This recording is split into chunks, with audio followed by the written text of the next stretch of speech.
Hello, నేను విశేషరావు. అగ్రరాజ్యం అమెరికాని China వణికిస్తుంది.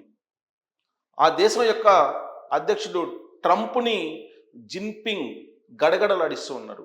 ఒక్క దెబ్బకు 84 లక్షల కోట్ల రూపాయలు నష్టపోయేలా తాజాగా చైనా చేసింది. ఏంటి అది అని అంటే, చైనా కొత్త సంవత్సరం, చాంద్ర సంవత్సరం అంటారు, అది జరుపుకుంటున్నటువంటి శుభగడియల్లో ఆలీబాబా కంపెనీ, ప్రపంచవ్యాప్తంగా ఉండేటువంటి టెక్ కంపెనీలో ఒకటి ఆలీబాబా, అది కెన్వి 2.5 అనేటువంటి ఆర్టిఫిషియల్ ఇంటెలిజెన్స్ మోడల్ని విడుదల చేసింది. దీంతో ఒక్కసారిగా అమెరికా 84 లక్షల కోట్ల రూపాయలను నష్టపోయింది. అంతేకాదు, ఎప్పుడైతే వాణిజ్య ట్రేడ్ వార్ని ట్రంప్ అనౌన్స్ చేశారో ఆ రోజే చైనా అధ్యక్షుడు జిన్పింగ్ చెప్పారు, ఏ వారికైనా సిద్ధమే, ఎందాకైనా సిద్ధమే, దేనికైనా సవాల్ అని చెప్పి జిన్పింగ్ చేశాడు.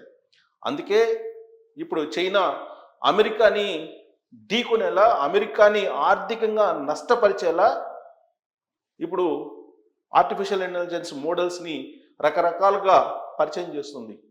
వాటిలో ఒకటి కెన్వి 2.5. ఇది లేటెస్ట్ మోడల్. ఒక డీప్ సీక్ అనేటువంటి ఆర్టిఫిషియల్ ఇంటెలిజెన్స్ మోడల్కే అమెరికా కొన్ని లక్షల కోట్ల రూపాయలు నష్టపోయింది. ఇప్పుడు మళ్ళా లేటెస్ట్ వర్షన్ కెన్వి 2.5ని విడుదల చేసింది ఆలీబాబా, చైనాకు సంబంధించినటువంటి కంపెనీ. దీని దెబ్బకి అమెరికా తట్టుకోలేకపోతుంది. అమెరికాకు ఉండేటువంటి చాట్ జీపీటీ, అలాగే మెటా, ఓపెన్ ఏఐ, లెమా, ఇవన్నీ కూడా ఏవి కూడా సరితూగట్లేదు. ఆర్టిఫిషియల్ ఇంటెలిజెన్స్కి సంబంధించి ఓపెన్ ఏఐ చాలా మెరాకిల్స్ని సృష్టించబోతుందని చెప్పేసి అమెరికా అధ్యక్షుడు ట్రంప్ ప్రమాణ స్వీకారం చేసిన మరుసటి రోజే అనౌన్స్ చేశారు. అదే రోజు, ఆయన ప్రమాణ స్వీకారం చేసినటువంటి రోజే చైనా డీప్ సీక్ని చాలా తక్కువ ఖర్చుతోటి విడుదల చేసింది. ప్రపంచ మార్కెట్లో అత్యంత చౌకగా, యూజర్ ఫ్రెండ్లీగా ఉండేటువంటి మాడ్యూల్, అది ఉండేటువంటి టూల్. ఆ టూల్ని ఇప్పుడు ప్రపంచవ్యాప్తంగా 111 దేశాలు వినియోగిస్తున్నాయి. అంతేకాదు, ప్లేస్టోర్లో కూడా 18 దేశాల్లో ఈ ప్లేస్టోర్లో డౌన్లోడ్ చేసుకుంటున్నాయి. దీని దెబ్బకు అమెరికాకు సంబంధించిన చాట్ జీపీటీ కానీ, మెటా కానీ, ఓపెన్ ఏఐ కానీ, ఇవన్నీ ఏవి కూడా సరితూగట్లేదు. దీని కారణంగా అమెరికా భారీగా నష్టపోతుంది. అందుకే జిన్పింగ్ చాలా క్లియర్గా చెప్పారు, రాబోయేటువంటిది అణుయుద్ధం కాదు, వస్తే రాబోయేటువంటి రోజుల్లో సాంకేతికపరమైన యుద్ధం వస్తుంది అని చెప్పారు. అందుకే ఇప్పుడు సాంకేతికపరమైన యుద్ధమే సిద్ధమైంది. ఆ యుద్ధం చాలా తీవ్రంగా జరుగుతుంది. చైనా అమెరికా మధ్య జరుగుతున్నటువంటి ఓపెన్ ఏఐ టూల్స్ యుద్ధం ఏదైతే ఉందో, ఇది అమెరికాని కుప్పగూల్చేలా చేస్తుంది. దానికి తగ్గట్టు అమెరికా మిత్ర దేశాలు సహకరించట్లేదు, అమెరికాకి శత్రు దేశాలు ఎలాగో సహకరించవు. అమెరికా అధ్యక్షుడిగా ఉన్నటువంటి ట్రంప్ తీసుకుంటున్నటువంటి నిర్ణయాల కారణంగా దేశంలో ఉండేటువంటి జనం రోడ్ల మీదకి వస్తున్నారు. ఆయన తీసుకున్నటువంటి నిర్ణయాలను వ్యతిరేకిస్తూ ఉన్నారు. అక్కడ ఉండేటువంటి న్యాయస్థానాలు తప్పుపడుతూ ఉన్నాయి. అయినప్పటికీ ట్రంప్ వెనక్కి తగ్గట్లేదు. ఉద్యోగస్తుల్ని పీకేస్తున్నారు. గవర్నమెంట్ ఉద్యోగస్తుల్ని 2 లక్షల మందిని తీసేయాలనేటువంటి టార్గెట్గా పెట్టుకున్నారు. రక్షణ వ్యవస్థలో తీసేస్తున్నారు, ఎఫ్బిఐలో తీసేస్తూ ఉన్నారు. ఆ తీసేసేటువంటి దానికి డిపార్ట్మెంట్ ఆఫ్ ఎఫిషియన్సీ అని పేరు పెట్టి డోజ్ అనే దాన్ని క్రియేట్ చేసి ఆ బాధ్యతను ఎలన్ మస్క్కి అప్పచెప్పారు. ఎలన్ మస్క్ వీలున్నంత వరకు ఎక్కువ మందిని ఎంప్లాయీస్ని తీసేసేటువంటి కార్యక్రమంలో మునిగి తేలుతూ ఉన్నారు. అంతేకాదు, ఎలన్ మస్క్ కంపెనీలు కూడా కొన్ని లక్షల కోట్ల విలువైనటువంటి సంపదను కోల్పోయాయి. దానికి కారణం ఎలన్ మస్క్, ట్రంప్ ఇద్దరు కలిసి అమెరికాని గందరగోళంలోకి నెట్టేస్తున్నారు. ఒకప్పుడు అగ్రరాజ్యంగా ఉన్నటువంటి అమెరికా అంటే అందరికీ గౌరవం ఉండేది. ఇవాళ మెక్సికో కూడా చీదరించుకుంటున్నటువంటి పరిస్థితికి అమెరికాని తీసుకొచ్చారు ట్రంప్ అనేటువంటి అభిప్రాయం అక్కడ ఉండేటువంటి పౌరుల్లో ఉంది. ఇమ్మిగ్రేషన్ పాలసీని విచ్చలవిడితనంగా ఆయన మార్చేస్తూ ఉన్నారు. దానికంటూ ఒక శాస్త్రీయమైనటువంటి పద్ధతి లేకుండా చేస్తూ ఉన్నారు అనేటువంటి అభిప్రాయం ఉంది.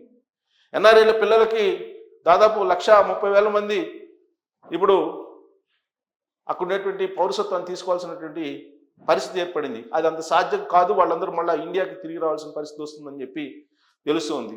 ఇంకొక వైపు రెస్టారెంట్లు మూతపడుతున్నాయి, వ్యాపార సంస్థలు మూతపడుతూ ఉన్నాయి అనేది అమెరికాలో ఉండేటువంటి రిపోర్ట్.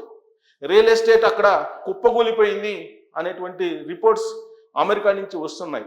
దానికి కారణం ద్రవ్యోల్బణం పెరగడం, అక్కడ దానికి తగిన విధంగా ఆదాయాలు లేకపోవటం, పైగా గోరు చుట్టు మీద రోకటి పోట్ల ఇప్పుడు ట్రంప్ తీసుకుంటున్నటువంటి నిర్ణయాల కారణంగా రియల్ ఎస్టేట్ కుదేలైపోయిందని చెప్పి తెలుస్తుంది అక్కడి నుంచి వస్తున్నటువంటి సమాచారం ప్రకారం.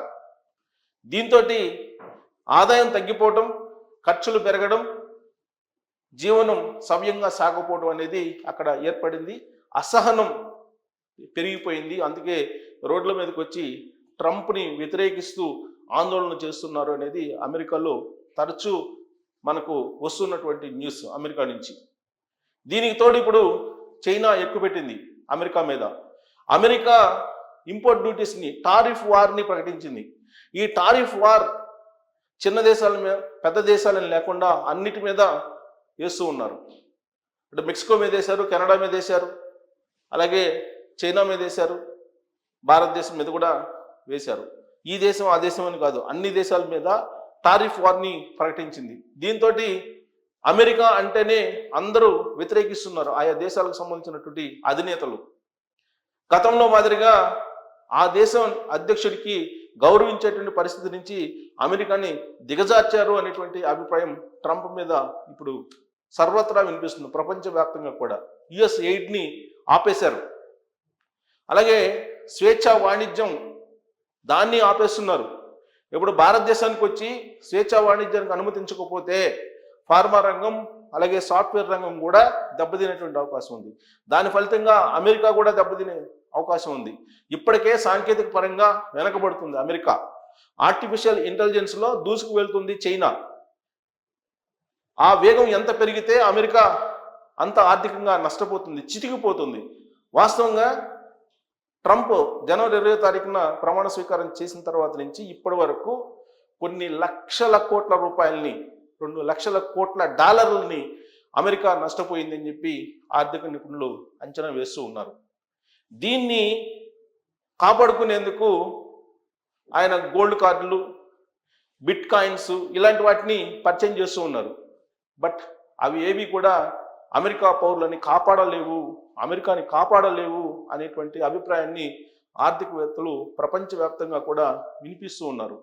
ఇలాంటి సిచ్యువేషన్లో ఒక అడుగు మెక్సికో విషయంలో ట్రంప్ వెనక్కి వేశారు, చైనా విషయంలో కూడా వెనక్కు అడుగు వేసేటువంటి అవకాశం ఉందని చెప్పి తెలుస్తుంది. దీంతో ఆయన ఆట ముగిసింది, ఆయన దుకాణం బంద్ కాబోతుంది త్వరలో అనేటువంటి అభిప్రాయానికి ప్రపంచవ్యాప్తంగా ఉండేటువంటి రాజకీయ, ఆర్థిక, సామాజిక నిపుణులు వస్తూ ఉన్నారు. సో చైనా దెబ్బకు విలవెల్లాడిపోతుంది అమెరికా. ఇదే తరహాలో కనుక చైనా దూసుకు వెళ్తే ఆర్టిఫిషియల్ ఇంటెలిజెన్స్లో మరో ప్రపంచాన్ని చైనా క్రియేట్ చేసి అత్యంత చౌకగా ఆర్టిఫిషియల్ ఇంటెలిజెన్స్ సంబంధించిన టూల్స్ని అందజేస్తే అమెరికా కోలుకోనే విధంగా సంక్షోభంలోకి వెళ్ళేటువంటి ప్రమాదం పొంచి ఉంది అని చెప్పి అంచనా వేస్తూ ఉన్నారు నిపుణులు. మరి ఏం జరుగుతుంది రాబోయేటువంటి రోజుల్లో అమెరికా విషయంలో అనే దాని మీద మీరు మీ అభిప్రాయం తెలియజేయచ్చు. Thank you.